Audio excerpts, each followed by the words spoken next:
Welcome to Wellywood Wargaming, where the grim dark never sleeps.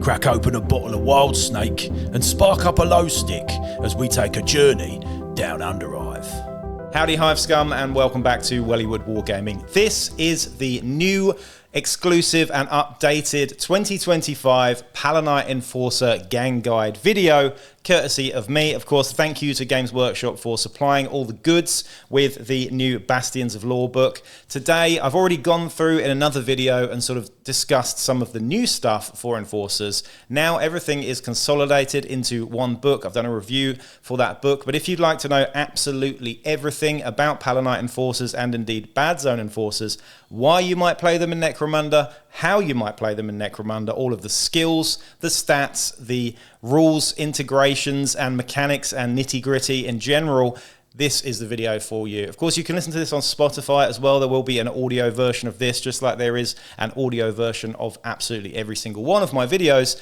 And please do like, share, subscribe, and check out the Patreon as well if you'd like to support me further. Today, we're going to be just discussing all of the rules and every single little detail about Enforcers in this here book. So stick with me, this is going to be a long one. Now, if you're familiar with any of my other Necromunda videos, you'll probably know that I'm more a rules guy than a lore guy. However, of course, this book does contain some really juicy nuggets of lore, spelt L-O-R-E, by the way. There's also L-A-W in here too, of course, because they are Enforcers. But if you want to get a good sort of understanding of where Enforcers sit in the sort of overall narrative for Necromunda, then obviously dive into that lore. We're not going to be doing that today, though. I'm just going to be talking strictly about the rules and how these guys play in the game. What Games Workshop have started doing in their books, by the way, which I think is really cool. I don't know when they started this, maybe around Ash Wastes or something. Every single gang book that comes out seems to have a why play da-da-da. So I think this is a really great little box, and you've nearly got it in every single sort of codex or supplement for a new gang in Necromunda now. It might say in the squat book, why play them if you want to play a lot of Daka that's really tough but quite slow, la-di-da. In this one, we've got a description on why play Palanite Enforcers, and it reads as follows. All that prevents complete anarchy and open war overtaking the underhives of Necromunda, the Palanite Enforcers are the brutal tool of suppression used by the Imperial House to maintain their iron-tight grip on power. In Necromunda battles, the Palanite Enforcers excel at close-quarters firefights where they bring the full force of their impressive armory to bear.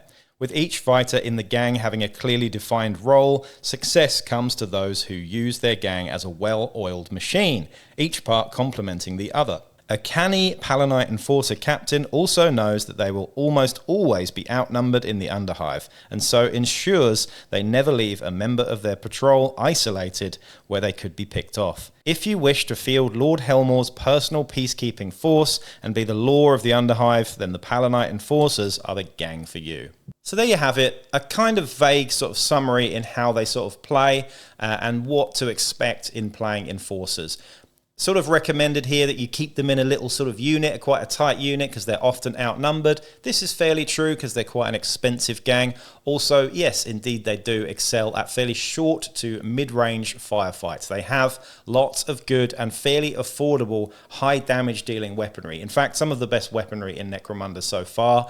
What they didn't touch on, though, is that you do actually get access to some very good armor as well. Enforcers are some of the better armored guys in Necromunda, and previously to this, if you're familiar with old Enforcers, I would say, generally speaking, you have all the gear and no idea. That is a term I use quite a lot to describe Enforcers prior to this book. Now this book has come out, though, the stats are a lot better, particularly the mental stats, and we're going to go into those in more detail soon. Enforcers, however, used to be rather lax on the stats front. The champions, the leaders, the gangers just weren't very good in terms of stats, and they had good armor and good weaponry to sort of offset that a little bit. Now, however, Enforcers are a very well-rounded and good gang in all ways, pretty much, and you'll see this as we go through the book. So you've picked Palanite Enforcers as your gang, but how do they work in campaigns? We're going to have a look at the Dominion campaign here, because that is the most typical campaign for a lot of players to use. The way that these guys actually work in a Dominion campaign is as follows. Palanite Enforcer patrols are treated just like any other gang in most respects. Instead of beginning the campaign with a settlement, though, they start with a Palanite precinct territory that they cannot lose, representing their base of operations. They can take control of unoccupied territories during the occupation phase, and they can seize control of territories from other gangs during the takeover phase. They claim territory boons just like every other gang and gain enhanced boons for a toll crossing as if they were an Orlok gang, and from a drinking hole as if they were a Delac gang. This is really cool. These are sort of boons that you normally get just for being either Delac or Orlok. The Enforcers actually get those enhanced boons as if they were Orlok and Delac. So this is really cool here. The unique sort of settlement that they get, the Palanite Precinct or the COP Station, is as follows. You get D6 times 10 credits in the end phase from this territory when collecting income. You also get the reputation of +1 as well, just to start with there. And you get to recruit, if the gang deleted at least one fighter from their gang roster, this post-battle sequence, they can add a single Palanite Enforcer rookie to their gang for free. So if a fighter dies, you get a free rookie if you like. You don't have to take a rookie, but you do get a free rookie there, which is pretty cool. First off, we have the Palanite Enforcer Captain. This guy is your leader, and he has 120 credits to hire. You will always need a leader, and should he die, the next in line would be a champion in a campaign, but the leader is pretty much your best fighter in the gang, and he is sort of represented by having the best stats and also the highest cost as well. He is movement 5, weapon skill and ballistic skill 3+, strength and toughness 3, wounds 3, which is a real highlight there, initiative 3, and 2 attacks. He's also got some of the best mental stats in the game, with a leadership of 4, a cool of 6, a willpower of 5, and an intelligence of 6 as well. So really, really solid stats across the board there. He has the typical rules for being a leader, so should he die, as I mentioned, the next in line will take charge as your leader. That's usually a champion. We've also got the gang hierarchy leader special rule, so he's got a 12-inch bubble of that sort of cool checks for bottle tests at the end of the round, as well as having the group activation too as well, which is very typical for most leaders. We've also got the tools of the trade as well, which means that this guy can have multiple fighter cards and different equipment sets too. In terms of skills, this guy gets a free skill chosen from one of your primary skill sets, and the skill sets that this guy has access to are as follows. We have leadership as a primary, we have savant as a primary, which is great, and Palanite drill as a primary as well. So you get to pick one of those skills from those 3 skill sets. I'm normally going to take a Palanite drill skill in there, I think, because they're just really fun and no other gangs get access to them. So that's something unique with Enforcers. But leadership and savant, both very helpful as well. You've got things like fixer, overseer, stuff like that as well. But honestly, I'd go down the fun and fluffy route and pick something from Palanite drill myself. You do get secondary access to brawn and cunning and shooting as well, which is pretty cool. Sorry, not cunning, brawn, combat and shooting there too. Now, in terms of the actual equipment and war gear that you can get for the leader, he gets considerably more choice than some of the other fighters in the gang. So let's have a look at some of the items that he can take. In terms of basic weapons, we get an auto gun, which is interesting and definitely something new for these Enforcers. That's 15 credits. We get the Enforcer bolt gun, which is an excellent, excellent weapon. It's 50 credits, and you also can choose penetrator rounds as well for plus 20 credits on that too. And of course, the excellent Enforcer shotgun there as well for 60 credits. So only 3 basic weapons, and 2 of them are amazing. The auto gun,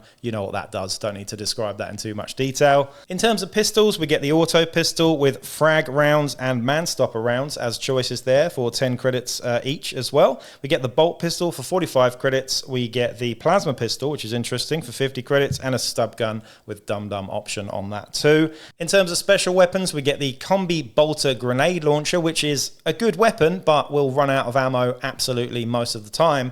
We've also got the stun rounds for that as well, if you wish. Also, we have the excellent concussion carbine, which I'll talk about in more detail later. It's 30 credits, and it is a fantastic weapon, if you ask me. We've also got the sniper rifle, which is basically the same as a long rifle, however it has rending. Excellent weapon too for 35 credits. You're only paying 5 credits for rending, by the way. And we've also got the web gun as well, which is new to Enforcers this time round for the actual Palanite Enforcers anyway, and it's 125 credits for the web gun. We also get some access to heavy weapons here as well. 2 of these are exclusive to Enforcers, and we'll talk about these in more detail later. The first one is the heavy concussion ram for 70 credits. Excellent weapon. We also have the heavy stubber, which is actually modelled in the new leader and champion kit for Enforcers. So there is a heavy stubber in there if you wish. That's 130 credits. And we've also got the SLHG pattern assault ram, known as the Sledgehammer as well, for 90 credits. So some affordable heavy weapons there. One or two of those are really good.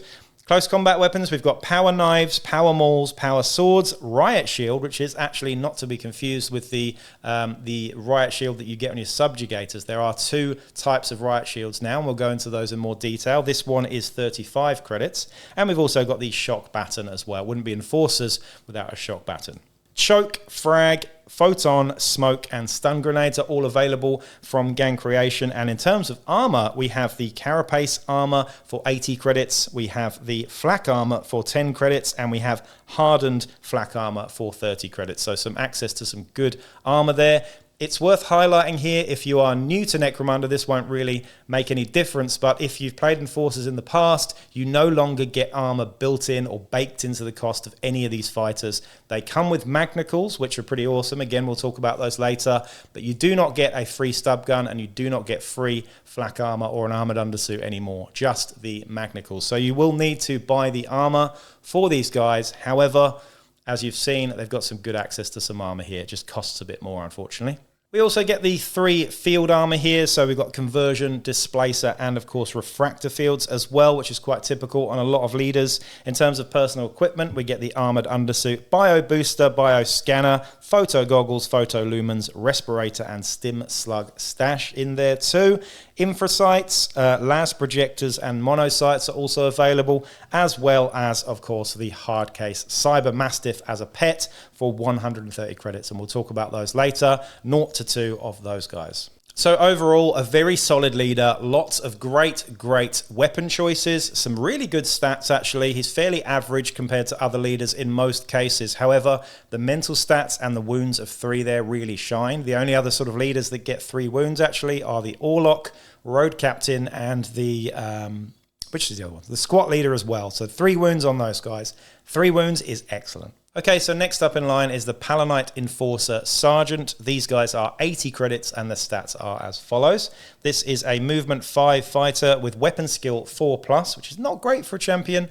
However, ballistic skill 3+, so definitely geared towards slightly more shooty here. Strength and toughness 3 and 2 wounds, typical for a champion. We have initiative 3+ and only 1 attack, with a leadership of 5+, cool of 6+, willpower of 6+, and intelligence of 7+. So not quite as smart as the leader there. Something I didn't mention with the leader is, of course, you do get to do post-battle actions with leaders and champions, and a champion is no different in that way. So you can do trips to the trading post or the dock as you like, should they be available to do so. We also have group activation 1 as opposed to the leader's group activation 2, so you can take another fighter with you. They get the tools of the trade rule as well, so multiple fighter kits or fighter cards too, and the 6-inch bubble of leading by example as opposed to the 12-inch bubble that you get with your leader too. In terms of skills, again, you get to choose a free skill on creation from one of your primary skill sets, and the primary skill sets are shooting and Palanite drill. So 2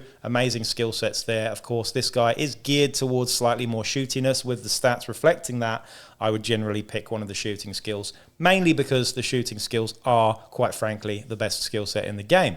It's worth mentioning, though, that secondary skills are available here for combat, ferocity, and leadership as well, which is interesting. Ferocity skills, yes, it's a secondary, but having access to Nerves of Steel and stuff later on is pretty good, even for a shooter. Now again, these guys don't come with anything free other than a set of Magnicals, which again we'll talk about later. No armor, no stub gun, so you will need to buy those from their equipment list. The equipment list here is slightly reduced compared to the leader, of course. They get access to less stuff. However, they do get the auto gun, the Enforcer bolt gun, and the shotgun, the same as the leader. They also get auto pistols, bolt pistols, plasma pistols, and stub gun, again, the same as the leader there. We get the combi bolter grenade launcher again, the concussion carbine, a flamer, which is not something you can get on the leader, the web gun, and the sniper rifle as well, which is pretty cool. We only get access to one heavy weapon, which is the heavy stubber. So yeah, only the one heavy weapon here, and that is the heavy stubber for 130 credits. We also get power knives, power mauls, power swords, riot shields, and shock batons again,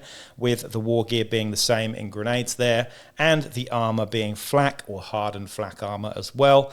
All three field armor are here as well, so conversion, displacer, and refractor fields too, and all of the personal equipment, weapon accessories, and exotic beasts are exactly the same as the leader there, so not really much more to talk about there. So you can see with the Sergeant here, we've got a much more sort of shooty focused fighter, particularly with the high ballistic skill and the access to things like sniper rifles, concussion carbines, even just the bolt gun, to be honest, which is such a great weapon. Shooting skills with the high ballistic skill is generally going to be where you're going with this Sergeant. The leader, however, is much more of an all-rounder. You could be ranged, you could be close combat. It's really up to you how you want to build your leader, but I would say if you're taking Palanite Enforcer Sergeants, generally speaking, you're going to want to make more of a sniper or a shooter out of them.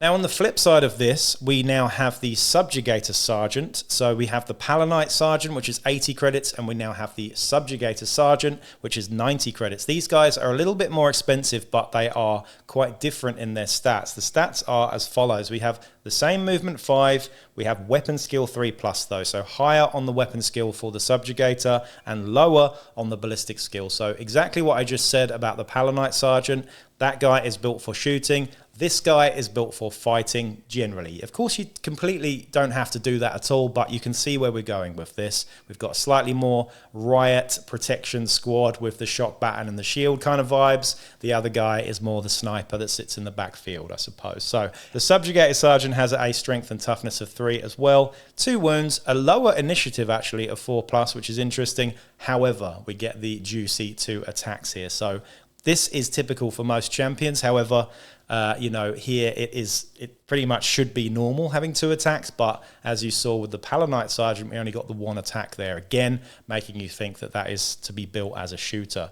We've got leadership 5+, cool 6+, willpower 6+, and intelligence 7+, so the same on the mental stats there too. The same special rules around champions here. This guy can visit the trading post, take people to the dock. He gets tools of the trade. He's also got access to the group activation 1 as well. And he comes again with magnicals, no other bits of kit, unfortunately. His skills are slightly different. You get to pick a primary skill again from one of the main sort of primary skills here. And we get the Palanite drill, of course, again, and brawn. So you can take something like bull charge or one of the brawn skills in there that sort of make you better in combat, I suppose. Secondary, we get combat, ferocity, and leadership there. So a nice little combination of skills there. And the equipment list here for the Subjugators is slightly different. So let's take a look at that now. Now, here's where you get the access to the Subjugator exclusive stuff, not just for the Subjugator Sergeant, but for the Subjugator Patrolmen that we're going to take a look at soon as well. We get the Subjugation Pattern Grenade Launcher, which is an excellent weapon, by the way. It comes with frag and stun grenades, and that's 50 credits. You can also add choke to that for 30 credits, but that's a very expensive weapon there, and crack for 35 as well. We get photon flash grenades for 15 credits, fantastic, and we also get scare and smoke as well for 40 and 15 credits respectively. In terms of pistols, we get stub guns and auto pistols, no fancy plasma pistols or bolt pistols, unfortunately. And for special weapons, we get the new and awesome, and something I'm going to discuss later on, Repulsion Pattern Chem Thrower for 90 credits. For heavy weapons, we get the Heavy Concussion Ram, Heavy Stubber, and the SLHG Pattern Assault Ram Sledgehammer as well, similar to the leader there. For the close combat weapons, Power Knife, Power Maul, Power Sword, Shock Baton, and the Vigilance Assault Shield, which is different to the regular Riot Shield that we got on the leader earlier. In terms of all the war gear, the pets, the weapon accessories, and the personal equipment, they are exactly the same as the other champion. However, you get access to layered flak armor and hardened layered flak armor here for 20 and 40 credits. So slightly different armor choices on this guy. So yeah, as you can see, we have 2 very different champions. We have the Palanite champion and we have the Subjugator champion. And the Palanite champion has the better ballistic skill with the access to shooting skills, and the Subjugator champion has access to brawn as well as having 2 attacks and a higher weapon skill. So I think generally speaking where this is going is this guy is your close combat guy and the other guy is your shooter. Enough said. Next up, we have your average run-of-the-mill cop. These guys are your gangers, and they are known as the Palanite Enforcer Patrolmen. So these are 45 credits, and they have pretty average stats. So they have the same stats as a Hive Scum, so movement 5, weapon skill 4+, ballistic skill 4+, strength toughness 3, 1 wound, however, a slightly higher initiative with 3+, only 1 attack, and 7s across all of the mental stats. So they are better than a Hive Scum in terms of 1 better on all their initiative and mental stats there. Otherwise, they are much the same. We have the Gang Fighter X special rule on these guys, meaning that half of your gang has to be made up of Gang Fighter X's, I suppose. That's how it works. And we also have the promotion specialist as well. So you can take a specialist when you actually start your gang. One of these gangers can be your specialist, and they get to level up slightly differently as a specialist instead of a ganger, and also get access to slightly different weapons as well. They've got access to shooting and Palanite drill as primaries, and combat and brawn as secondary. So shooting and Palanite drill on your regular gangers, should they level up and get a skill, or if they're a specialist, you can pick one. Pretty good there. Again, these guys don't come with any armor. They just come with the magnicals. They don't get a stub gun either. And they've got much reduced stuff in their equipment list. So we've got the bolt gun, of course. We've got the shotgun. Those are actually the only 2 basic weapons that we get here. They get auto pistols and stub guns, concussion carbines and sniper rifles. You'll notice these are special weapons, but they are actually available to all Enforcer gangers, which is pretty cool. You can take both of these in as many as you like, 30 credits and 35 credits respectively as well. So you could have technically an entire gang of sniper rifles, I think. Close combat is much the same with power knives, power mauls, riot shields and shock batons, and we also have the same grenades, the same armor, personal equipment and weapon accessories mostly as the leader there as well. So you can see that is the Palanite Ganger. So there are 2 types of cops here. We've got the Subjugator Ganger that we're going to be looking at now, but the Palanite Ganger is a decent all-rounder with more emphasis, I'd say, again on shooting, having access to those shooting skills later on should you level up accordingly. Next, we have the other type of ganger, and this is the Subjugator Patrolmen. This guy is 55 credits, and I really, really like them. They're a little bit more expensive, but the stats are slightly different. We have a movement the same, weapon skill, ballistic skill, strength, toughness, wounds and initiative are much the same. In fact, initiative is a 4+ instead of a 3+. However, these guys get 2 attacks. Now, it wasn't too fancy on the champion because 2 attacks is pretty normal for a champion. However, on a ganger, for 55 credits, having 2 attacks is absolutely brilliant. I love this. We've also got the same mental stats here as well. So slightly lower on the initiative. However, it's a trade-off with 2 attacks. I would say the 2 attacks are so much more important than initiative most of the time. These are also Gang Fighter X special rule. So you need to have at least half of your gang needs to be made up of fighters with this special rule. So you have to have more Gang Fighter X fighters in your gang than you do champions, leaders, and other stuff, basically. We've also got the tools of the trade for these guys as well, and again you could take one of these guys as a specialist from the off and get access to some of their better leveling up mechanisms as well. In terms of the skill access, we have brawn as a primary and Palanite drill, the same as the Subjugator Sergeant, and we also get combat and shooting as secondary there as well. Similar to the Subjugator Sergeant, you get the same weapon access pretty much. The subjugation pattern grenade launcher is the only basic weapon. However, we get the auto pistol and stub gun, and we also get the heavy concussion ram and sledgehammer ram as well. Close combat weapons are much the same, except you get the vigilance shield instead of the riot shield, which is the better shield. The same war gear for grenades and armor, again the same as a typical subjugator with the hardened layered flak and layered flak options there as well. These guys get the same personal equipment and weapon accessories pretty much there too.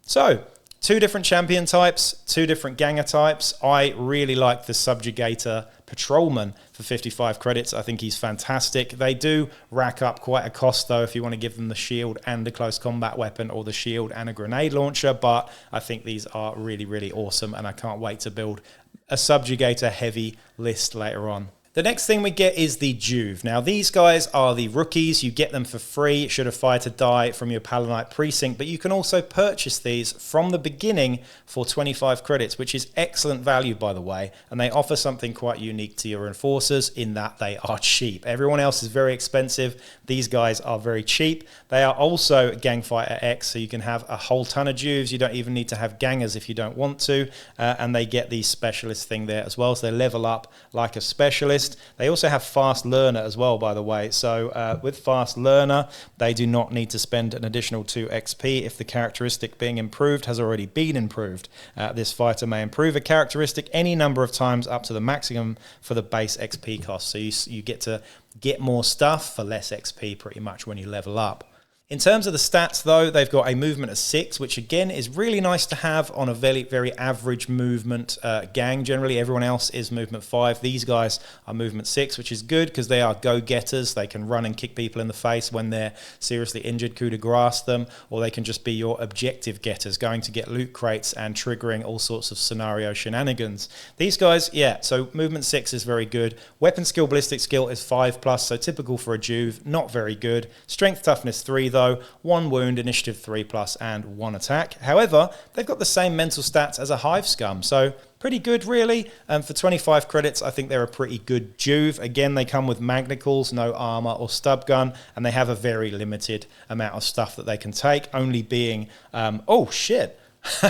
Excuse me, I have to renege on this one. They actually get access to the Enforcer bolt gun and the Enforcer shotgun. So you can have a movement 6, 25 credit Juve with a template weapon. Yes, the Enforcer shotgun, running around hitting stuff without having to worry about your ballistic skill. So that's really sexy. Excuse me there for my language. But you also get access to auto pistols and stub guns. Shock baton is the only close combat weapon. The same grenades, flak armor, hardened flak armor, and the same personal equipment here as well. So it's a really good Juve. Obviously, some Juves in the game, I think Van Saar Juves get access to las guns, which is excellent, by the way, because they have very average ballistic skill, which is really, really good.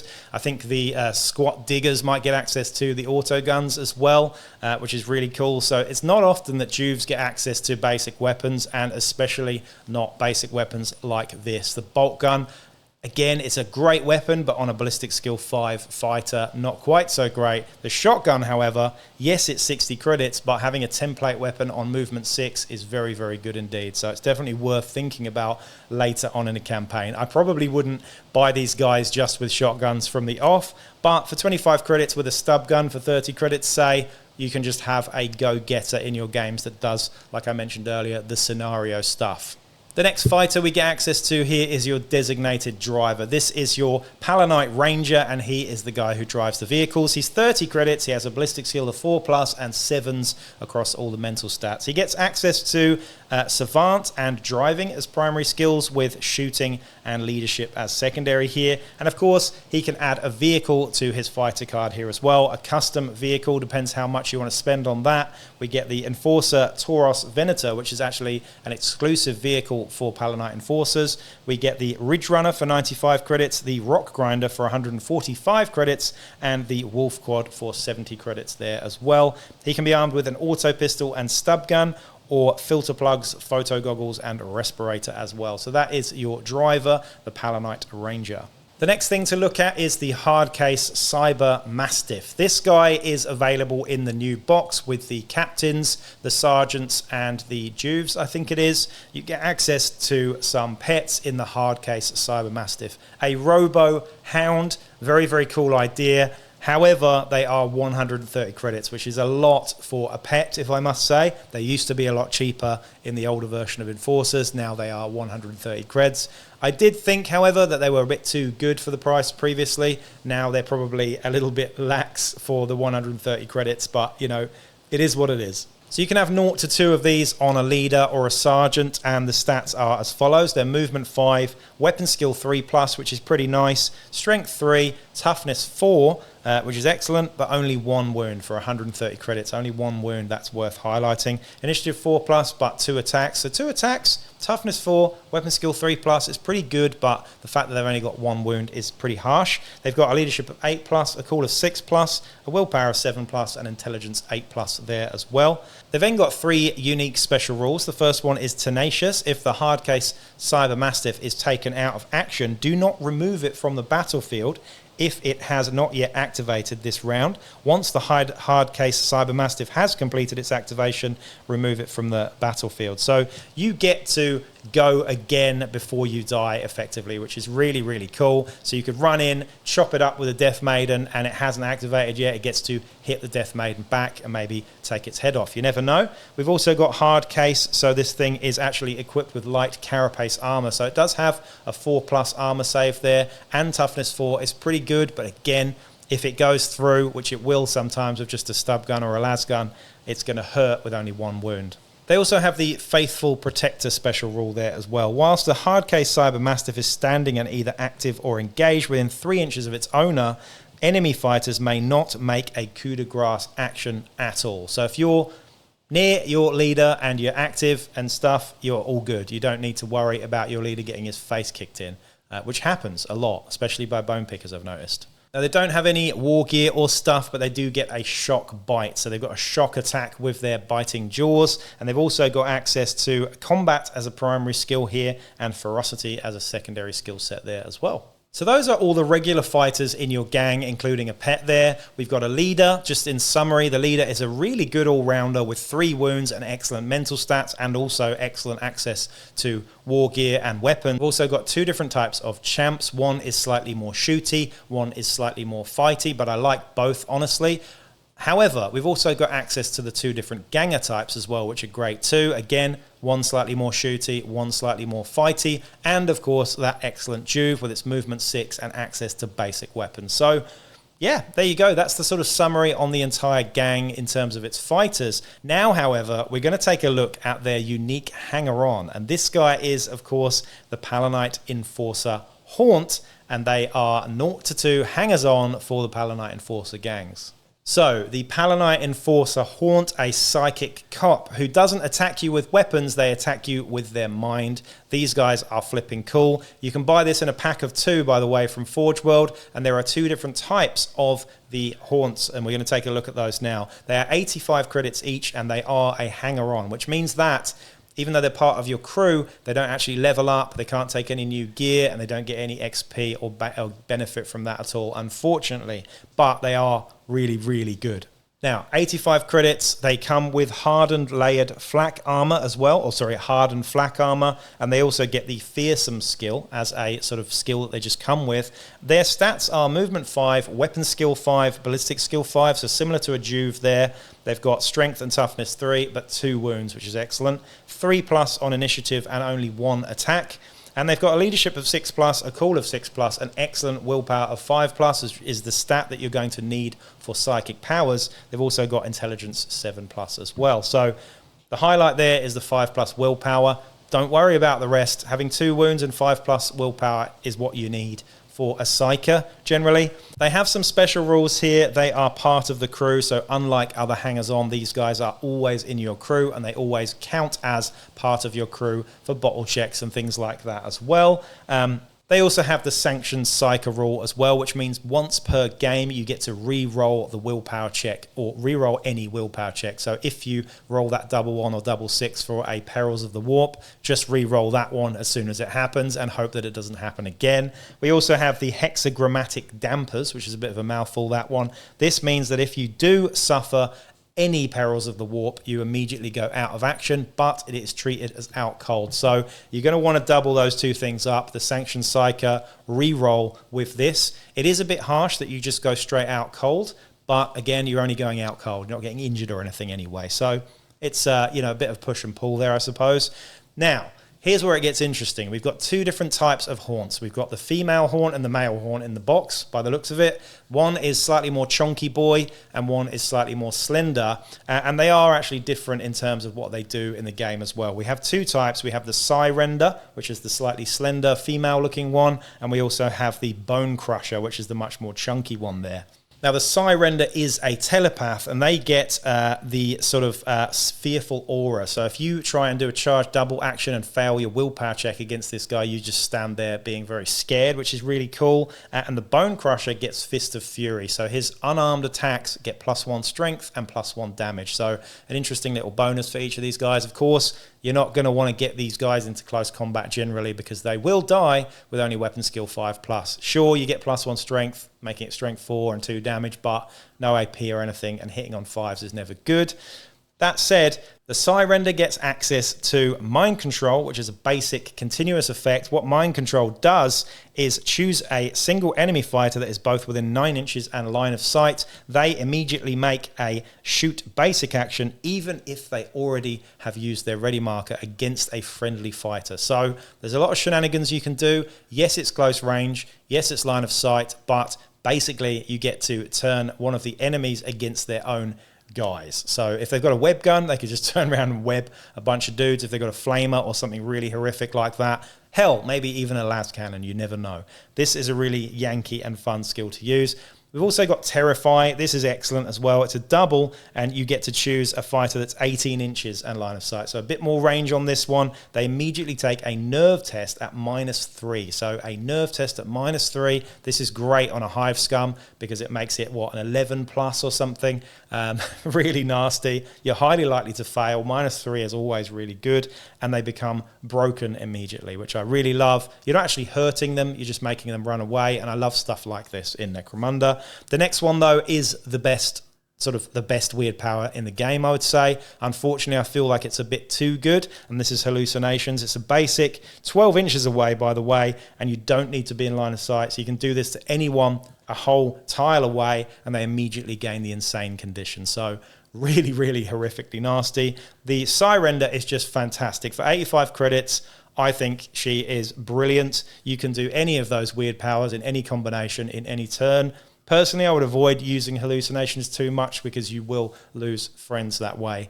Choose the other two weird powers because they're a little bit less harsh, I think. Well, I mean, they certainly can be very harsh too, particularly if you're shooting your own guy with a las cannon or something. So that's the Psyrender. The Bone Crusher, which is an odd name for an enforcer, I must say, has Crush, which is choose an enemy fighter or obstacle that's both within 12 inches in line of sight. Roll a hit test, which is where this one fails a little bit because you've got ballistic skill 5+. And if you do, an obstacle is either destroyed or removed from the battlefield. It's quite cool. While an enemy fighter must make a save roll. If the save roll is successful, they take an immediate injury roll. So it's quite interesting here, the way it's worded. There's a lot of stuff in this. You get to either remove an obstacle if you hit it successfully, or if you hit a fighter and they make their save roll, they take an injury roll. So the better the save they have, the more likely you are to hurt them. So it's quite interesting. You basically use their armor to crush them. So you're sort of like a Magneto kind of power here, I think. Then we get Force Field, which is a basic continuous effect as well. And what happens here is while this weird power is maintained, this fighter and any fighters within 3 inches of them improve their save rolls by 1. If they do not have a save roll, they gain a 6+ save roll. Personally, I'd say this is pretty dull and not particularly good. But again, you could make a bubble of guys with shields, perhaps, with 2+ saves from their front arcs. There are things that you can do with this to make it interesting. We've also got Force Blast as well, which is a basic, and this is telekinetic as well. Sorry, I did mention earlier this guy's a biomancer. I think he's actually a telekine, and the other one is a telepath. So a telepathy guy or girl and a telekinesis guy, I suppose. Anyway, Force Blast, it does enemy fighters that are within 3 inches of this fighter are immediately pushed D3 + 1 inches away. So if you're surrounded by fighters and you get to do this and you're on a gantry, which would be really great, you can push everybody away and they might fall off the gantries and stuff. It's quite cool. It's situational. It's not going to come up too much, but, you know, it's cool. But I mean, obviously, I'm a lot more excited about the Psyrender because it's just so much better than the Bone Crusher. Personally, I can't see myself taking the Bone Crusher, except for the model. I do prefer the look of the Bone Crusher to the Psyrender, but, you know, I'm going to try out a few games with both of them and see how they do. I can imagine the Psyrender is far, far better, though. Now, I'm not going to go into these in too much detail, but you get the generic hangers-on for the Palanite Enforcers here in the Slopper for 20 credits. We also get a Rogue Dock for 50 credits as well, and we get the Ammo Jack for 50 credits too, the Gang Lookout for 20 credits, and the Dome Runner for 20 credits too. You'll notice most gangers will get access to all of these things. We also have Brutes as well, and we have the Sanctioner Pattern Automata to talk about now. So in terms of Brutes, you can have 0 to 2 of the exclusive Enforcer Brute, the Sanctioner Pattern Automata. They are 205 credits, and they are a big boy. They're movement 5, they're weapon skill 4+, and ballistic skill 4+. They are strength 4, toughness 5, 3 wounds, initiative 5+, with 2 attacks. They are leadership 8+, cool 7+, willpower 6+, and intelligence 9+ as well. The Enforcer Sanctioner Pattern Automata, it's a bit of a mouthful that, is armed with a pacifier assault claw, which is just hilarious. It makes me think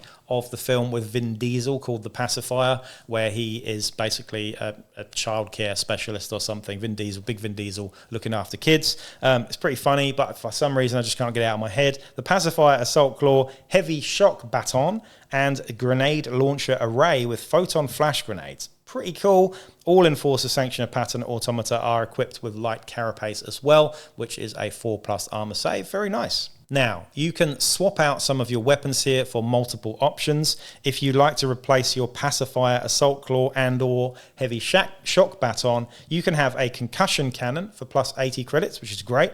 The Sanctioner Pattern Man Catcher for 100 credits, which is also great. And the SLHG Pattern Assault Ram Sledgehammer for plus 40 credits, which is awesome too.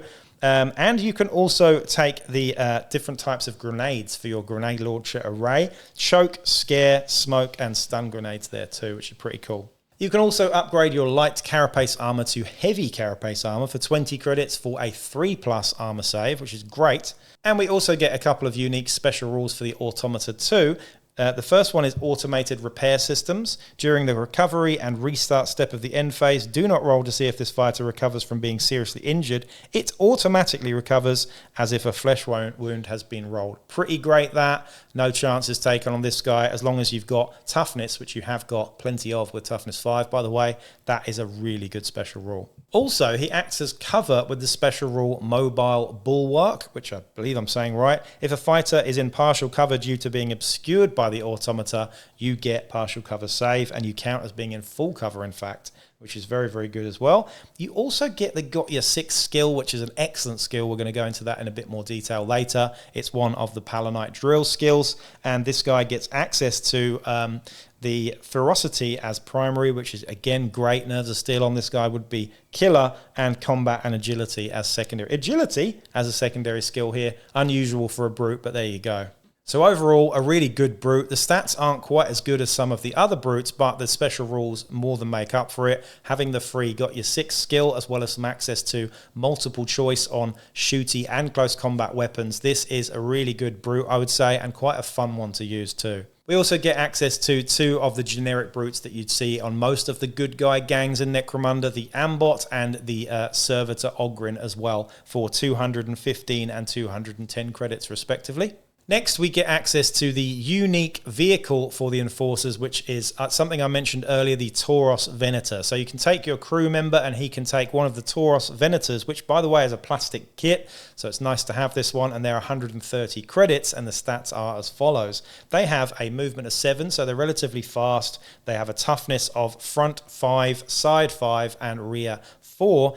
3 hit points, a handling of 5+, and a 4+ save there. They also have a weapon hard point on the top, which is crew operated and gains the all-round vision arc as well. They have a dedicated gunner, so when you're moving and shooting, this vehicle may move up to its full movement instead of half and shoot still. And also it is wheeled instead of tracked or anything like that as well. It's not a skimmer or a tracked vehicle, it is wheeled, of course. In terms of upgrade slots, we've got 2 on the body, we've got 3 on the drive, and 3 on the engine. The Tauros Venator also has a small sort of upgrade and equipment list here. In terms of body upgrades, we get ablative armor for 15 credits, a crash cage for 15 credits, the reinforced armor for 20 credits, and a weapons stash for 20 credits. For drive upgrades, we get the emergency brake, powered steering, redundant drive system, and tire claws. For the engine upgrades, we get the Archaeotech automatic reactor, which is a bit of a mouthful, that one, easy turnover engine shell, and gliss injector. And for heavy weapons, we get the twin-linked concussion cannon for 145 credits. Love this weapon. And the twin-linked heavy stubber for 155. I would always take the concussion cannon. It's so cool. We also get vehicle war gear, booby trap fuel tanks, and the caltrop launchers, flare launchers, headlights, and a kill switch there as well. That is your Tauros Venator, a pretty cool little buggy with some access to the concussion cannon, which is exactly why I would take it generally. In terms of the hangers-on, they are pretty typical here as well. You get Hive Scum for 30 credits, and you also get Bounty Hunters for 80 credits too, as well as some unique house agents here too. The hiring fee does vary quite a bit because you've got to petition these guys. I don't want to go into too much detail on the house agents here because they are an optional sort of rule, but there's some really good ones in here. We have an all-rounder with decent sort of stats all across the board, which is basically the same as a Palanite leader or captain. We also have a really good close combat one, which is a little slow, but has weapon skill 2+ and high strength there, as well as a shooter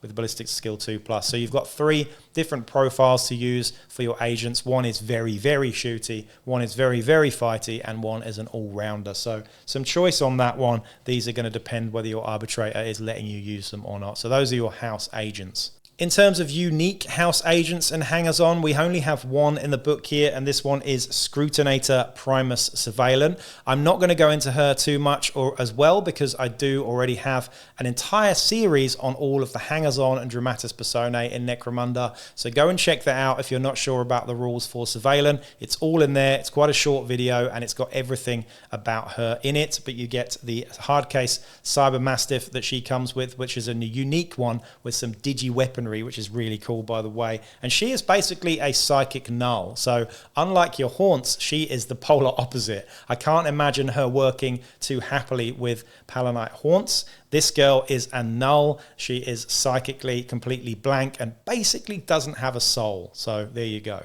Right, now let's talk about the Palanite drill skills. These are the 6 skills that are available to all of your Palanites pretty much. They all get access to these on primaries, and they are pretty good actually as a unique skill tree. Let's get into them now. So the first Palanite drill skill to talk about here is Got Your 6. I absolutely love this skill. It's very cool and very fluffy and fun to use. Once per round, if this fighter is standing and active, and as soon as a visible enemy fighter declares a charge, double action, but before it is carried out, this fighter may interrupt the enemy's fighter's activation to perform a shoot basic action, targeting the enemy fighter whose action they have interrupted. If the enemy is prone and pinned or prone and seriously injured as a result, their activation ends immediately and their actions are not made. This is awesome. Of course, it does require you to have an activation marker, but if you've got a really nasty weapon and someone wants to charge you and you've got a web gun or something just awful, this is fantastic. But even just with a stub gun, if someone's charging you or charging anyone else and you're within that range, it's pretty damn good. So yeah, very nice skill there, and I just really like it. It's very fun and fluffy. We then have Helmor's Justice, which is a bit of an odd one. When this fighter performs a coup de grace, you get an extra 1 XP. It's nice to have. I can see someone taking this on a Juve perhaps later on when they get a skill access and just farming XP through it, but it's certainly nothing too exciting there. Number 3 is non-verbal communication. Any friendly fighters with line of sight to this fighter may use this fighter's cool characteristic when taking a nerve test. It's pretty good because it's line of sight. This could be all the way across a board and you're using the cool check of your leader instead of your ganger or whatever it may be. It's pretty good, but again, on a champion, you're not going to really take it because you've only got one worse call than your leader, for example. So again, I can't see a huge amount of use on this one. Number 4 is Restraint Protocols. This one you get to do a simple restrain action, which is pretty cool. This fighter is adept at shackling their opponents. Even in the heat of battle, a prone or seriously injured fighter within 1 inch is taken out of action. The result is automatically captured. There is no need to roll on the lasting injury table. So this is instead of doing a coup de grace, you get to do a capture, which is really good. Number 5 on the Palanite drill skills is Teamwork. When a fighter with this skill is activated, they may make a group activation as if they were a champion. If this fighter is a champion, they may activate 2, and if they're a leader, they may activate 3. So it basically boosts group activation. If they're a specialist, for example, they gain group activation 1. If they're a champion, they get group activation 2 instead of 1, and a captain will get group activation 3. Again, I can't see myself using this too much personally, but I know there are people that are really big fans of moving a bunch of guys all at once. The trouble with that is you tend to get activated quite quickly. So there you go. And my absolute favorite skill in the entire list here, alongside Got Your 6, is Threat Response. This is awesome. If an enemy fighter ends their movement within 6 inches of this fighter after performing a charge, so note that it doesn't have to be this fighter, but if they end within 6 and they've charged, you get to make a free charge double action. So if you're standing and active, and you have a ready marker on you, this fighter may immediately activate and perform a charge double action, moving towards the enemy charging fighter. If at the end of this movement this fighter has engaged the enemy, they may immediately perform a free fight action as well before the other guy does. So this activation interrupts the enemy fighter's action being performed after movement but before attacks. This fighter then loses their ready marker. So you get to charge someone who's charged you or another guy. So as soon as they declare the charge, they do it, and then you go in and hit them instead. It's really cool. It's similar to Got Your 6. Instead of shooting, though, you're charging back, and I really like this one. There you go. Those are the Palanite drill skills. They have changed slightly. I think there are some wording differences from how they were before. Personally, I'm a big fan of Got Your 6 and Threat Response, but I'd like to know what the utility is in some of the others if you've used them as well and what you like. Let me know in the comments down below out of those ones. We're going to get into the Palanite Prefectures now, and this is something new. It is a new mechanic for Enforcers. You get to pick one of 5 different prefectures that your Palanites come from, and these are pretty cool. The first prefecture is the Palanite Prefecture, which is pretty standard sounding. You get to take some additional skills. These are completely different to any of the other skill sets, but you get to take these as a primary skill set. The first one is Call Reinforcements, and I absolutely love this. You get a unique skill. It is a double action to do it, and you obviously must be standing and active to do it. It's a double. You lose your activation marker. But if a friendly fighter has been taken out of action in this battle, then during this round end phase, a friendly fighter on the controlling player's choice who is not on the battlefield or in recovery may arrive as a reinforcement. So if you're playing a smaller scenario where you've got a limited crew and some of your guys are sitting out, and the first person who gets taken out of action, you get to bring someone else on from the rest of your gang. This is a flipping awesome, very fluffy, very narrative, officer down. I love it. It's really cool. You also get Priority Threat, which is if this fighter is part of your starting crew, randomly select an enemy fighter. They are a known threat to Helmor's peace and must be eliminated. If they're taken out of action during the battle, add D6 times 10 credits to your stash. Pretty cool. I really like the fluffiness of these. And the last one is Shield Companion as well. If this fighter is equipped with a weapon with the Assault Shield trait, so either the Riot Shield or the slightly better Riot Shield, any friendly fighters that are in base contact are also considered to be equipped with a shield as well. So very cool. You can string a bunch of guys together and they all get the benefit for having the shield save, which is really, really nice. The next prefecture is the Minerva Prefecture, and you get additional skills for this one as well, and these are all around beast handling. So if you're going to lean into having hard-case Cyber Mastiffs, then this is the one for you. The first one gives you advanced beast handling, so you get to have 6 inches on your leash pretty much, so your Cyber Mastiffs, instead of 3 inches, they can be 9 inches away from you at all times. We get Beast Mastery, which is a basic, and this is a make a leadership test for this fighter. If the test is passed, pick an exotic beast owned by this fighter. That exotic beast may immediately perform 2 actions as if it were their turn to activate, even if they are not ready. So really, really cool. You get to give an extra activation marker to your pet, making them very scary, actually. And then the last one is Attack Order. So if this fighter and one of their exotic beasts are both engaged with the same enemy model, increase the attacks characteristic for their pet. So they get an Attack 3 Shock Bite Dog with Weapon Skill 3+. Not bad at all.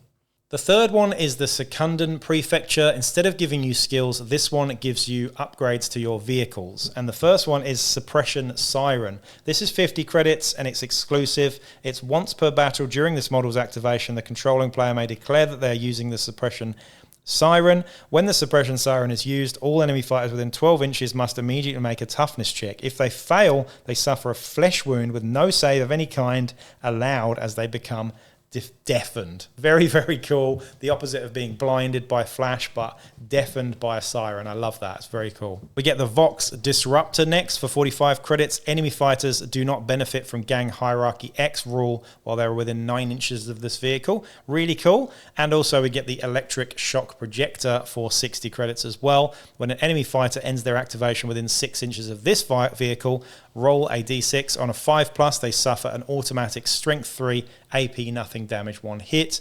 It's interesting. I can't see myself taking it, unfortunately, though, because it's just, yeah, only on a 5 up, I suppose. So there you go. Suppression Siren, definitely the highlight there. The next one is the Badlands Prefecture. This one gives you additional skills as well. The first one is Spoiling for a Fight. So the first time in each battle, this fighter performs a charge double action. They add D6 instead of D3, much like a Corpse Grinder Butcher there.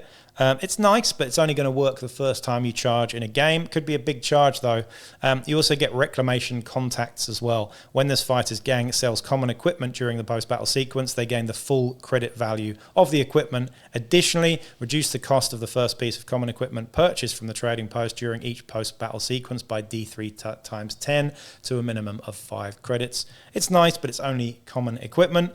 We also get some interesting stuff here with bionic replacements. So you get more access to bionics, which is something we don't really see too much in Necromunda, at least not on my table anyway.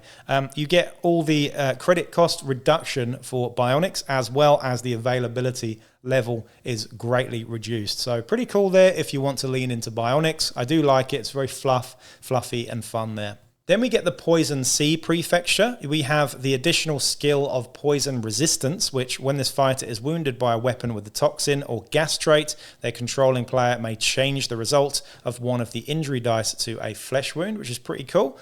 So you get to ignore a serious injury or a skull should that turn up and change it into a flesh wound. It's pretty nice, actually, especially if you've got lots of Escher in your campaigns, that's for sure. We get the Shock Amplifier on close combat weapons. So for 30 credits, you can increase the shock roll from a 6 up to a 5 up, which is really nice. So a weapon that has the shock trait is now shocking stuff on a 5 up. So a 1 in 3 instead of a 1 in 6 is definitely a vast improvement. And you get access to chems as well for much lower availability and price as well. So you can get Friends on for 20 credits at Rare 7, for example. So some really nice access to chems, which is interesting. And that's the Poison Sea Prefecture. So those are the 5 different prefectures that you get access to. You can pick one of those and you get benefits of them. Some of them are skills, some of them are reductions in price or availability for stuff. Personally, I really like the bog standard Palanite one, particularly for that sort of cool backup or whatever it was called. I really do like that one.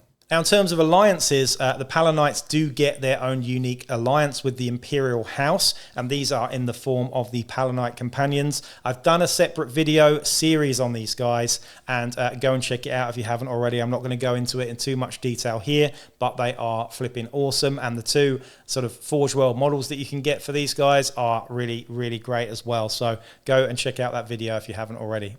Okay, now for the tactics cards. You get access to a unique deck of tactics cards here, and they are really good. Again, thanks to Games Workshop for sending me a pack of these. I had a look through them the other night, and they are some really good ones in here. First one is Shakedown. So select an enemy fighter at random. They are delayed in arriving and are not deployed on the battlefield. Instead, they arrive as a reinforcement in the first round. So this can be quite good, depending on how the reinforcements work in that particular scenario. I do like it, though. They're just a little bit late to turn up. The next one is Maximum Suppression. For the duration of this battle, each friendly fighter earns an additional 1 XP for taking an enemy out of action with a close combat attack. So if you're going close combat, this can be quite a nice way of farming extra XP. We have Power Override. For the duration of this round, the Visibility X rule applies. Choose whether it is 6, 12, or 24, so you get to change the visibility a little bit there. Fourth one is Cut Off the Head. Add D6 times 10 credits to the gang's stash for each enemy fighter with the Gang Hierarchy X special rule that was taken out of action.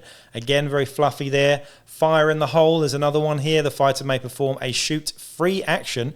This action may only be used to throw a weapon with the grenade trait if the target of the charge is taken out of action by this attack, or the active fighter is pinned when the fighter's activation ends immediately. So if a fighter charges you, you get to chuck a grenade at them. I really like that. It's similar to Got Your Six, but just involving grenades. We've got Photon Flash Flare rounds. A weapon of your choice carried by a friendly fighter gains the flash trait. So you could give this to a bolt gun or a shotgun or something else. A template weapon is pretty tempting on this one, to be honest. The next one is On My Target. So play this gang tactic after a friendly model has hit an enemy model with a shoot basic action. For the duration of that round, all friendly models gain +1 to hit, which is pretty cool. You get to focus fire onto one target. The next one is Quick Takedown. You get to do a free coup de grace action. Any fighter taken out of action as part of this action is automatically out cold, and there is no need to roll on the injury table. So if you're, if you've got a fighter at your feet that you want to stamp on his neck, for example, you can take him out for free, carry on doing your other two actions, and it's pretty good. You get to do a free coup de grace there, and it's not too bad for your opponent because it's out cold. So it's a nice one there. Pistol Whip. We get select D3 fighters armed with weapons with the sidearm trait. For the duration of this battle, these weapons gain the concussion trait when used in close combat. Grenade Requisition. Select D3 friendly fighters. For the duration of the battle, they're equipped with both smoke and flash grenades. That is really good. You play that at the beginning of the game before priority, and you get D3 guys with smoke and flash. Both of those are excellent. Preemptive Strike. So play this gang tactic when an enemy fighter performs a fight basic action targeting a friendly fighter before they roll to hit. The friendly fighter immediately makes a close combat attack targeting the active fighter. However, they may only make one attack. They may not then make reactions. So you get to just twat them before they twat you, but you can't make any reactions if you do stay alive. The next one is Running Battle. Select D3 friendly fighters. For the duration of the battle, they gain hip shooting. That is amazing, particularly on template weapons like the shotguns or the grenade launchers or anything that has a template that's auto hit, to be honest. Emergency Deputization. Add a free enlisted Hive Scum with up to 50 credits of equipment. During the post-battle sequence, you may pay their credit value in order to add them permanently to your roster. This is really interesting because this means that you can have a permanent Hive Scum conscript in your Palanite gangs, not just Badzone Enforcers, which is very cool. It doesn't specify that this is just Badzone Enforcers, which we'll talk about in a bit more detail soon. Precinct Doc. You've actually got a medical escort that you can do for free here, and it doesn't require an action, nor does it cost any credits. So you get a free visit the doc, which is very cool, doesn't cost any credits, and you get to do it for free, so it doesn't use up the post-battle action. Helmor's Insurance. You may add one mundane bionic to your gang's stash for half its cost. It's not too fun, that one, but it's, I suppose, nice to have. Particularly if you stack it with the bionics that you get from the whatever one it was, where you get the cheaper bionics. Pretty cool. Combat Drill. Select D3 friendly fighters. For the duration of the battle, they each gain a random Palanite drill skill. That is very cool. You could potentially have 3 fighters with skills. 3 gangers with skills is really cool. Shield Bash. For the duration of their activation, any weapons that have the assault shield trait gain the concussion trait and increase their damage by 1. So you can do this when you're fighting at the start of activating a fighty fighter. And the last one is Prefecture Secondment. So select a friendly fighter. For the direction of the battle, they gain a skill from any prefecture. I really like that one too. Okay, so that was pretty much everything about Palanite Enforcers. We're going to talk about some of the weapons and weapon traits later on, but first we're going to take a look at Badzone Enforcers. Now, Badzone Enforcers are an entirely separate gang to Palanite Enforcers. So if you want to play a band of enforcers that are a little bit less elite, I suppose, slightly cheaper, more access to more bodies actually, and worse stats generally. These guys are cut off from the main precinct. They are on their own in the bad zone, and I think the fluff and flavor for these guys is awesome. Initially, this was published in White Dwarf, and it hasn't changed too much. Having said that, the Badzone Enforcers, I think, were better than Palanite Enforcers before this book. Now, however, the Palanite Enforcers are quite a bit more fleshed out, and the Badzone Enforcers feel a little bit underwhelming next to them, I suppose. But again, the main reason why you want to play these guys is for the fluff and the flavor and the kit bashing opportunities. Now, Badzone Enforcers do not get access to any of the prefectures that we mentioned before. Otherwise, they are treated exactly the same as a Palanite Enforcer gang for tactics cards and the way that they operate in a Dominion campaign. They get the precinct fortress territory, which they cannot lose, and they also get the gambling den as if they're Delac, and the advanced boons as well from the narco den as if they were Escher as well, which is pretty cool.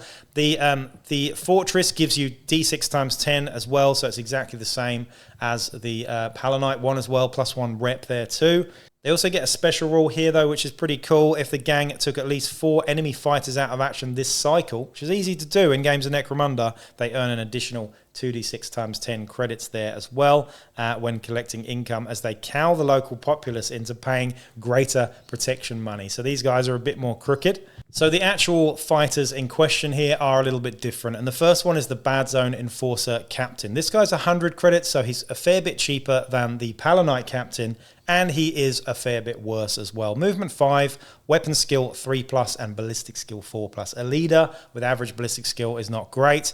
Strength toughness 3, only 2 wounds, so not the 3 wounds that you'd have on the Palanite Captain. Initiative 4 up, very average. 2 attacks, leadership 4, cool 6+, willpower 5+, and intelligence 6+. So very underwhelming stats there, I have to say, compared to the Palanite Captain. Now, they have exactly the same special rules. They get the Tools of the Trade, Group Activation 2, and all of the other gang leader stuff there as well. But they also get to choose one of their primary skills at creation as well. And the primary skills you get access here are Brawn and Shooting, and Palanite Drill as well. So Shooting, Brawn, and Palanite Drill, not too bad. So this, again, is gearing towards a slightly more close combat-based fighter. Now, just like your Palanites, these guys come with no armor or stub guns anymore. They only come with magnicals. In terms of equipment, this is slightly reduced to the Palanites as well. We're sort of reflecting the fact that these guys don't get the best gear. We have an auto gun, enforcer bolt gun, enforcer shotgun, and subjugation pattern grenade launcher on the leader here. Auto pistol, plasma pistol, and stub gun are the pistol options. Concussion carbine, flamer, and web gun for special weapons. And heavy weapons, we get the concussion ram, heavy stubber, and sledgehammer there as well. Power knife, power maul, shock baton, and vigilance pattern assault shield are available for the Badzone Enforcer Captain. The same grenades as you get for your Palanites, the same armor as well. However, you do get access to mesh armor and ordinary flak armor here as well. Pretty cool. Only the conversion field and refractor field, not the displacer field, and the same personal equipment and weapon accessories. However, you get access to a slightly different pet here, not the hard case Cyber Mastiff, but instead the hacked Cyber Mastiff for 100 credits. A very, very volatile pet there indeed. The next fighter type is the Badzone Enforcer Sergeant. This is 70 credits, and they are movement 5, weapon skill, ballistic skill 4, so very average there. Strength toughness 3, 2 wounds, 4+ initiative, and 1 attack. So really not very good, except for the wounds there, exactly the same as a Hive Scum, unfortunately. The mental stats are better, though, with leadership 5, cool 6, willpower 6, and intelligence 7. These guys have exactly the same rules as the ordinary champions, with the leading by example of 6 inches, tools of the trade, group activation 1, and the free primary skill on creation, which they get access to cunning, by the way, which is pretty cool, and shooting and Palanite drill as primaries there. So some good skill sets, I must say.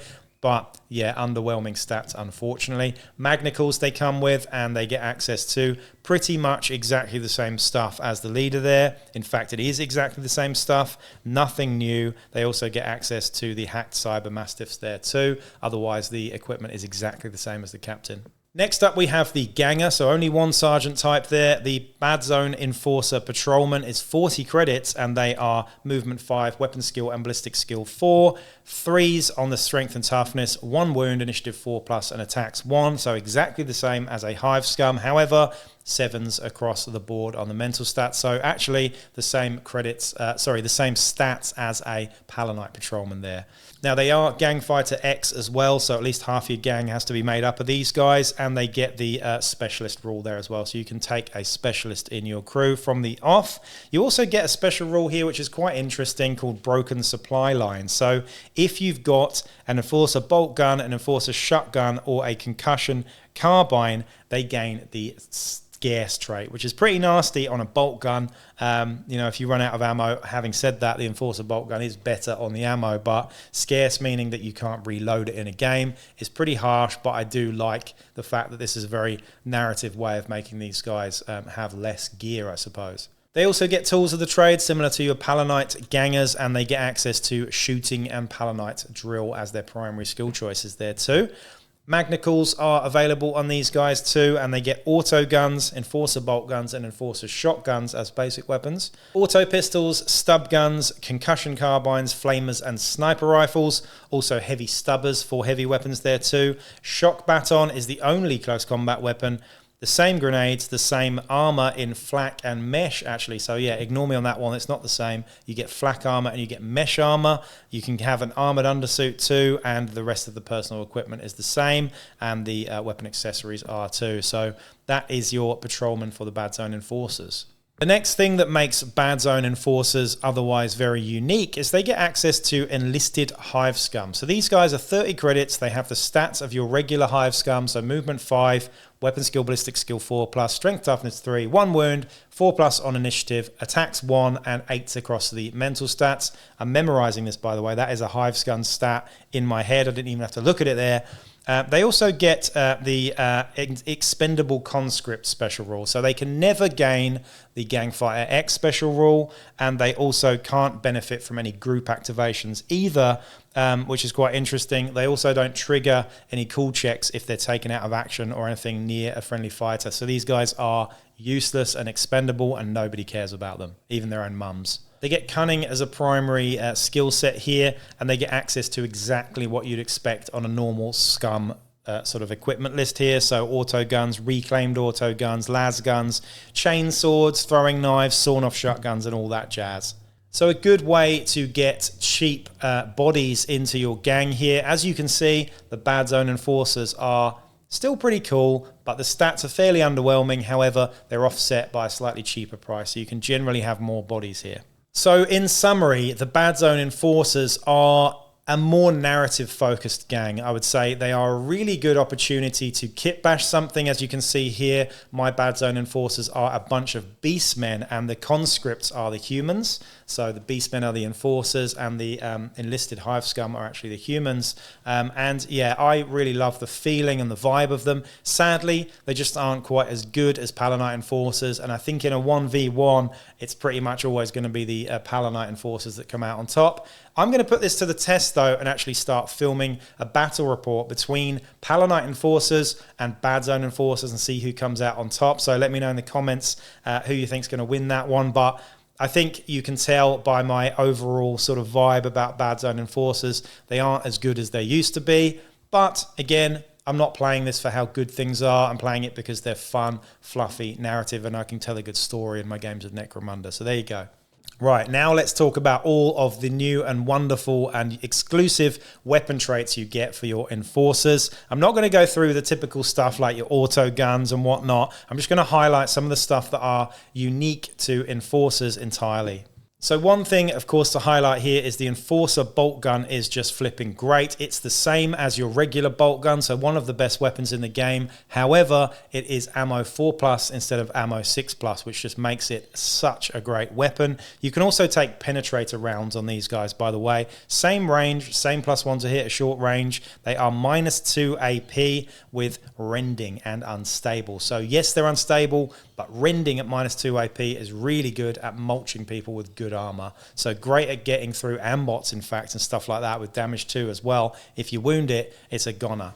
The Subjugation Pattern grenade launcher is similar to a normal grenade launcher, except it comes with stun and frag. Stun grenades have concussion. They are also 4+ on the ammo, so a little bit better than the frag on that. They're also -1 AP, but only 2 strength, by the way, as well. But they're really nice and useful for using tactically. Knocking people off stuff as well is very good with the stun grenades. With the Subjugation Pattern grenade launcher, I like to give them flash grenades because I think flash grenades are actually really underrated, and they're quite cheap as well. It's also quite a big blast as well. It's a 5-inch blast. Anything under it needs to make an initiative check, and if it fails, it is blinded. It loses its activation.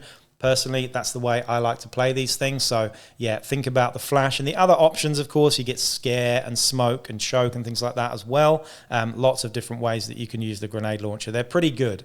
The Palanites get access to auto pistols with either fragmentation rounds and man-stopper rounds, by the way, so I'll just highlight what those are quickly.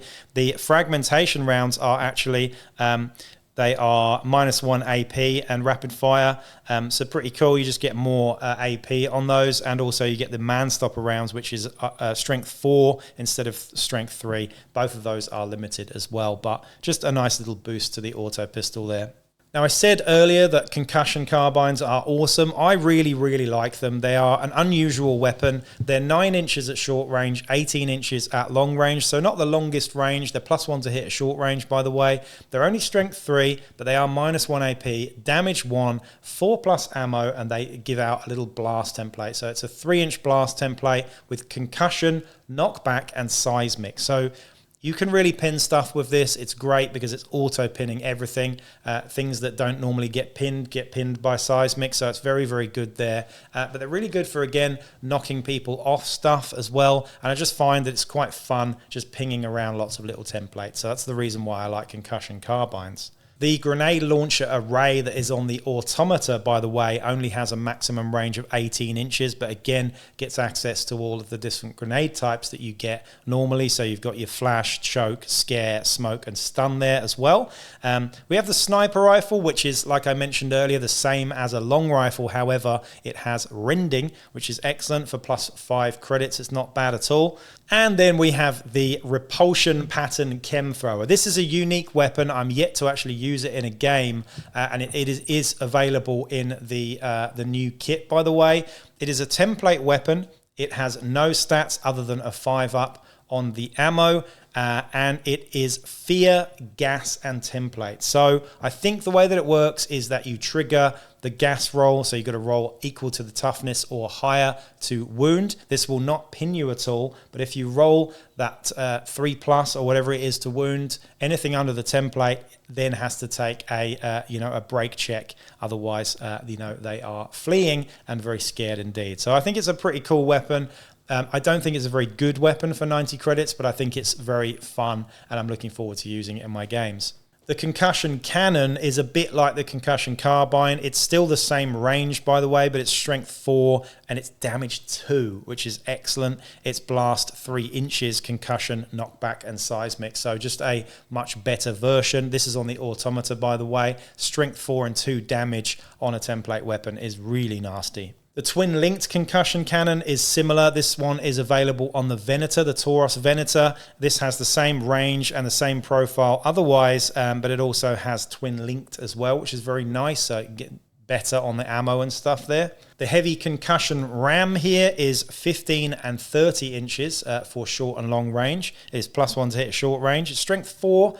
It is -1 AP, 1 damage, 4+ ammo, concussion, knockback, and seismic as well. And that is the heavy concussion ram. Pretty cool. I think this is a misprint, but in the book, I think it should have template of a blast 3 inches there as well. I could be wrong, but I think that's actually a misprint. It used to have a template in there, a blast 3 inches, should I say. The next one is the SLHG pattern Sledgehammer Assault Ram. This thing is interesting. It has a close combat part of it, which is a 2-inch versatile weapon, which is strength +2, -1 AP, 2 damage, knockback, versatile, and pulverize. We also have the auxiliary grenade launcher in there as well, which is a regular sort of grenade launcher, and you can have the choke gas grenades and frag grenades there as well for blast 3 inches with scare and whatnot. So very cool there. In terms of the close combat weapons that are unique here, we get the Automata's Heavy Shock Baton, which is a strength +1, 2 damage, concussion, parry, and shock. Very nasty. We get the Pacifier Assault Claw, which I found a hilarious name. It's strength as user, -1 AP, 2 damage, and pulverize. Nasty, that one as well. The Man Catcher, also on the Automata, has a ranged and melee a profile here. The close combat profile is -1 AP, 1 damage with entangle, and the ranged is, of course, web gun. So it is a strength 5 typical web gun there, silent template, 5+ ammo.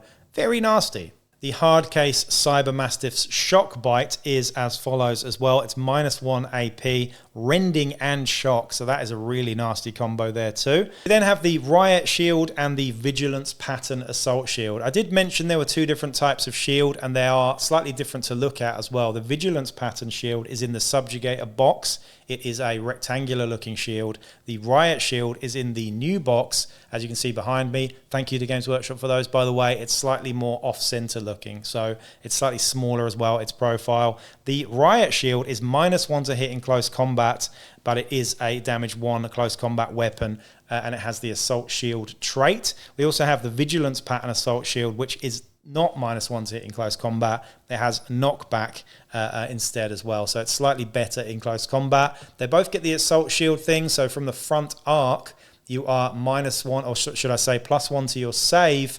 from shooting attacks, and I think +2 in close combat as well. So pretty good that, especially when you stack it with armor. Now, I totally appreciate this is a massively long video. At the time of recording, by the way, I've been recording for this for 2 hours on my day off.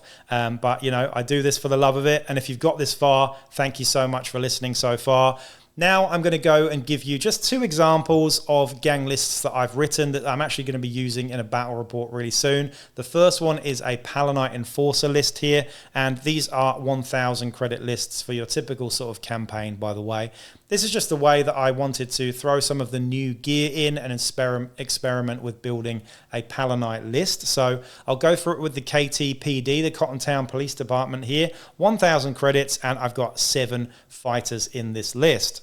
We have Captain Kruger, who is my Palanite Captain. This guy has threat response, by the way, which is the opposite of Got Your 6. It's the one where you get to counter charge. He's 190 credits, and I've made him more of a close combat fighter, giving him a power sword and an auto pistol here with flak armor. So that is my Captain there. I could have given him better armor, but they are very, very expensive. The next one is Sergeant McAllister. This guy is 205 credits, and yes, you've guessed it, he comes with the Repulsion Pattern Chem Thrower. So this guy is a Subjugator Sergeant. The regular Sergeants can't take the Chem Thrower. I just really wanted to give this thing a use here. He's also got a backup stub gun and layered flak armor there for a slightly better save. I'm planning on later on in a campaign giving them all armored undersuits so that they reflect the better armor that Enforcers typically have. In terms of skills here, I would probably give him Got Your 6, because with the Chem Thrower or even a stub gun, it's pretty nasty. This guy doesn't get access to shooting skills, unfortunately, because he's a Subjugator. Otherwise, hip shooting would be flipping excellent. Next, we have Patrolman Harker. This guy is 145 credits, and he is a Subjugator as well. And he comes with a Shock Baton and Vigilance Pattern Assault Shield with layered flak armor. So he's expensive, but he is very fighty, having the Shock Baton and the Assault Shield there. He's also quite tanky with his layered flak armor. I think he's got like a 3+ save or something from the front arc. It's pretty good. 2 attacks with 2 close combat weapons, meaning he gets 4 attacks on the charge with shock and knockback. It's not bad at all, and the way that this guy is looking as I've built him is pretty damn cool with the skull mask as well. I've then leaned really hard into the Subjugators here, and I've got 2 more Subjugator Patrolmen. Both of them are equally armed for 165 credits. The first one is Patrolman Sykes.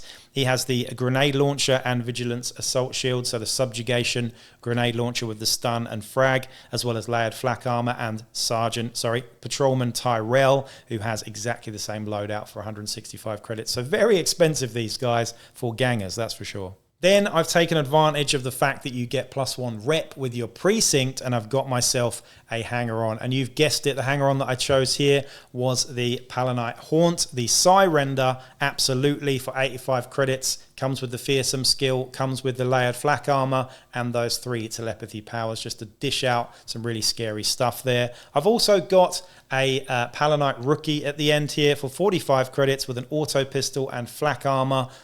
Very cheap. This is my sort of objective getter, I suppose. Run around and covering fire, getting all the objectives I need in my scenarios. And that is my Palanite Subjugator list that I've sort of been playing with here.